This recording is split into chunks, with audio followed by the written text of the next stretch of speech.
நண்பர்களே நம்ம இப்போ பார்த்தீங்கன்னா, என்னோட குழந்தைங்களுக்கு நான் பார்த்தீங்கன்னா சாப்பாடுக்கு நான் பெருமாள் கோயிலுக்கு போயிட்டு வந்துட்டேன். லேட் ஆயிடுச்சு.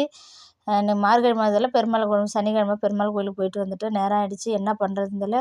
டக்குன்னு பார்த்தேன் தாளிச்சிட்டு சாதம் பார்த்தேங்க கடலப்பருப்பு, கருவேப்பிலை, கடுகு போட்டு தாளிச்சிட்டு சாதத்தை ஃபஸ்ட்டு வெள்ளை சாதத்தில் போட்டு கொஞ்சோண்டு நெய் ஊற்றி வெள்ளை சாதத்தை போட்டு ஃபஸ்ட்டு சாதத்தை நல்லா கிளறிட்டு அதில் 2 ஸ்பூன் பொடி போட்டுட்டு நல்லா கிளறிட்டேன். பாருங்கள் எவ்வளோ அழகா இருக்குது.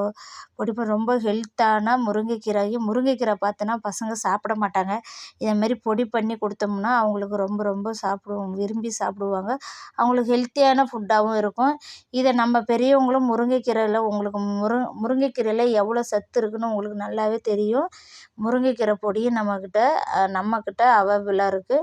நீங்கள் வந்து பார்த்திங்கன்னா வாட்ஸ்அப்பில் நான் வாட்ஸ்அப்பில் நம்பர் கொடுத்துருக்கேன். அந்த நம்பருக்கு எனக்கு வந்து ஷாட் எடுத்து உங்களோட அட்ரஸ் எனக்கு பண்ணுங்கள். உங்களுக்கு கொரியரில் உங்களுக்கு வந்துடும். பாருங்கள் சூப்பராக இருக்குது. 10 நிமிஷம் தான் நமக்கு இது டைமு.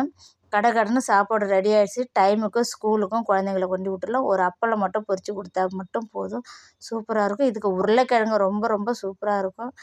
உருளைக்கிழங்கு வைக்கலாம், வாழைக்காய் வைக்கலாம், கோவக்காய் பொரியல் பண்ணலாம். என்ன பொரியல்னாலும் மசாலா போட்ட பொரியல் நல்லா சூப்பராக இருக்கும். குழந்தைங்களும் நல்லா விரும்பி சாப்பிடுவாங்க. ஹெல்த்தான ஃபுட்டும் நம்ம கொடுத்த மாதிரி இருக்கும். உங்களுக்கு இது விருப்பம்னா உடனே எங்களுக்கு ஸ்க்ரீன்ஷாட் எடுத்து உடனே வாட்ஸ்அப்பு ஆர்டர் பண்ணுங்கள். ஓகே ஃப்ரெண்ட்ஸ், பாய்.